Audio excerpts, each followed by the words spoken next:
Hello guys, welcome to Major's Garage.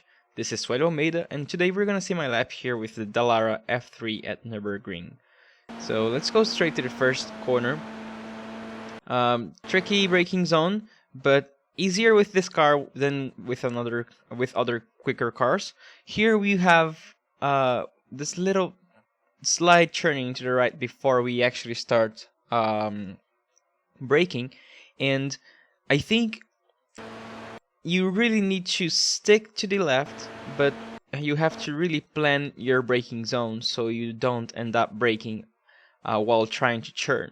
So it's very important that you, as soon as you start braking, so you see here I'm turning very slightly, but as soon as I start braking just a little bit, look at how my wheel straightens perfectly, and I really try to have my car 50-50 balanced. So there's no weight in one side more than the other. I want the car to be perfectly balanced, so I can really brake very hard on a straight line and really focus on stopping the car. My braking reference here is not very clear because I'm not using the 100 or the 50. I'm using a little bit after the beginning of the curve, so it could be something like something in between the beginning of the curve and the 50 board. So it would be around here. As you can see, I'm braking pretty quickly, so I'm just punching the brakes as quickly as I can, building up the pressure up until the very close to locking amount of pressure. Then I really wait the car to stop on a straight line. As you can see, I'm really waiting until the good moment to turn. I'm not turning too early. It's very easy because the track is very wide, so we tend to want to turn early. But here you want to really focus on a very U-shaped corner with a good exit. So you want to actually open up a lot and try to carry a lot of speed by doing a very wide corner.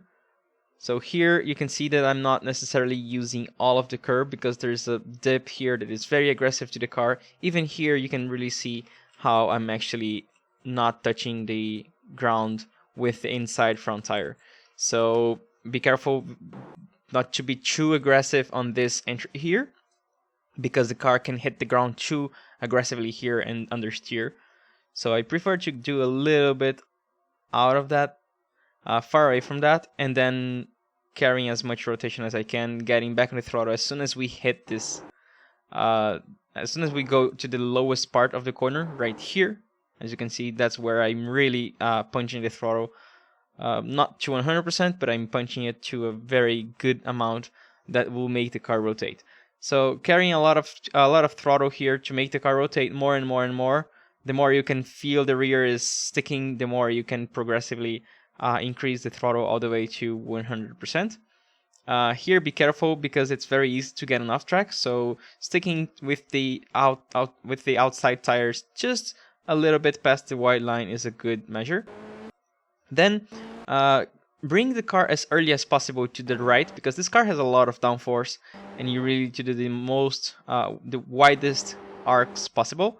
So as you can see, I'm really, as soon as I get from this exit here, I'm basically bringing the car as much as possible to the right. Of course, without losing the turn in, just to get a good apex. The apex here is not gonna be so early. As you can see, I'm closing, and now I'm getting to the apex. So it's a very late apex in a way. I'm not lifting completely. As you can see, I'm just, as I turn, I'm lifting very progressively and not completely because I just want the car to have a little bit of weight on the front tires. And then when the car turns more and more, I can reapply the throttle. And then I want to go full throttle after on the second half of this corner, because I want the car to rotate a little bit with the rear tires. So about off tracks here, this is basically the limit of the limit, because you generally get an off track here as soon as you put the middle of the car over to the green. And as you can see, even if we look closely, I am in a way at the very limit of getting an off track. But if we see the front tires, we are not necessarily with 100% of the car on the with 100% of the middle line of the car over to the green, so I did not get enough track, but this is as close as we can be. Then I want to bring the car early, and I want to get out of this curb before I brake. Why is that? Because this curb has a little bit of a... It's not completely flat here. There's a little bit of a dip here on this curb. So if you start braking and you hit this, it really acts like a bump, and the car bottoms out and locks up the front. So it's not really comfortable. So it's good to turn in as soon as you get off the curb. As you can see, that's where I'm starting to brake. So I'm braking still in 4th gear, trying not to downshift too early here, because on my setup, if you downshift too early here, it will give you more rotation than you need, and you will end up oversteering and having a difficult moment getting out of this corner. So brake on 4th, then be patient. As soon as you need more rotation, you downshift your 3rd. As soon as you need more rotation, you downshift to 2nd. So time your downshifts. The more you need the rotation, the more you downshift. Here, I want to really bring my car as much as possible to the left at this very end of the curb, so I can basically set a good exit on the next corner. Then I'm getting on the throttle. I'm still turning to the left even at this moment, because I want to really build this good right-hander here.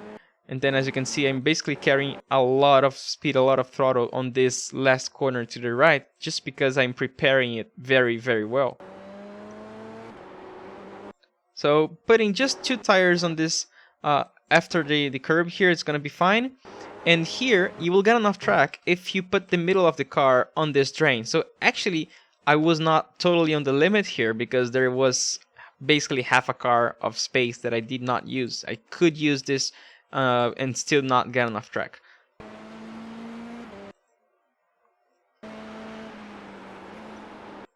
So here, not braking too hard, just braking a little bit, trying to carry a lot of speed, and accelerating pretty aggressively here in between the 2 corners.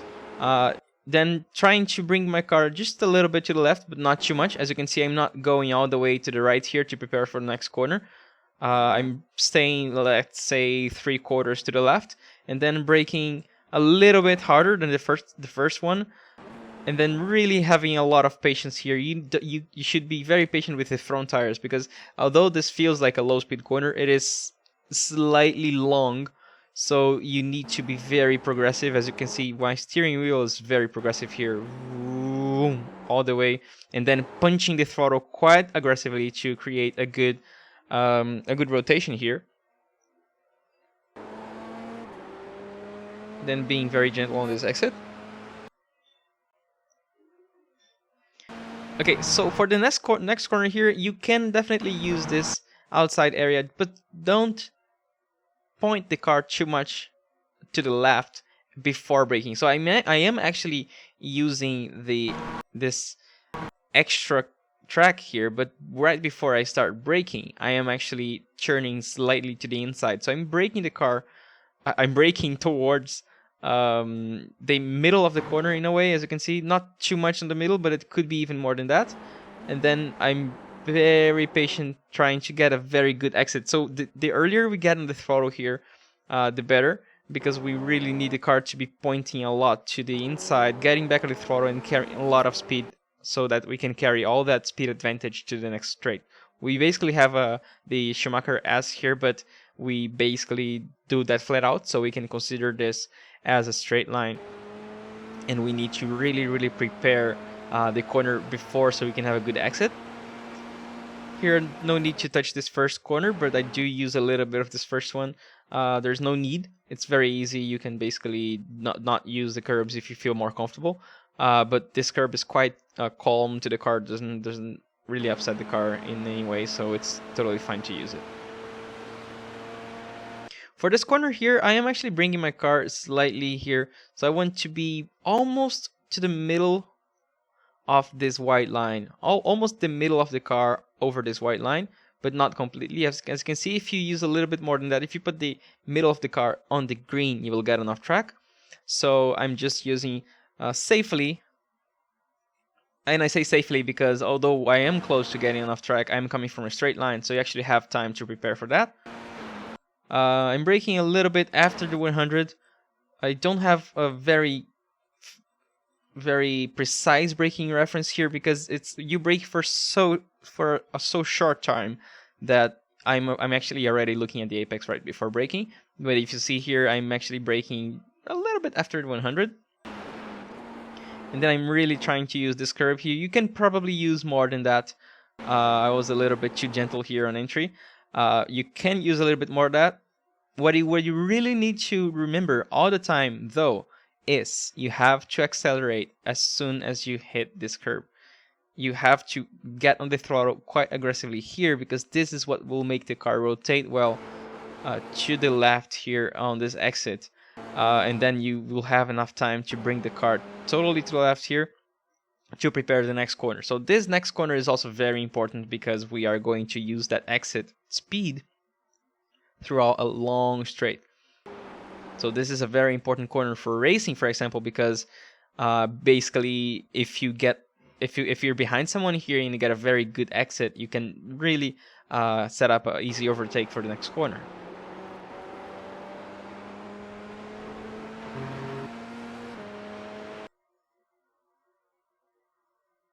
Then for the last chicane, I'm braking a little bit closer to the 50 than the 100. We can basically say it's somewhere in between, but you can force it a little bit and brake a little bit closer to the 50.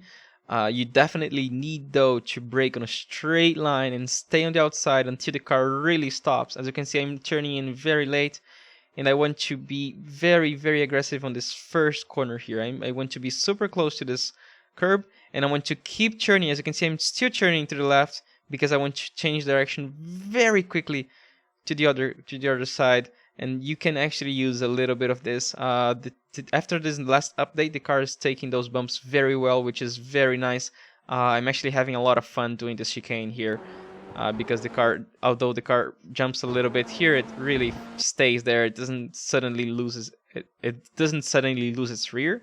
So that's very nice to do here. So because of that, you can actually be quite aggressive here. As you can see, I'm getting back on the throttle at the first apex, and then I basically stay there. I just lift a little bit more before I change direction, or during the change of direction, but I'm not lifting it completely. And then as soon as I see that the car is settling down a little bit, I go full throttle. Then before the last corner, try to have a quite late entry in a way, because you want to carry a lot of speed for the exit, because of the same reason of the last corner before the back straight. You want to carry a lot of speed on the straight so you can set up passes, for example, and you want to carry a lot of speed on the exit, because that speed is going to be carried all the way through the long straight.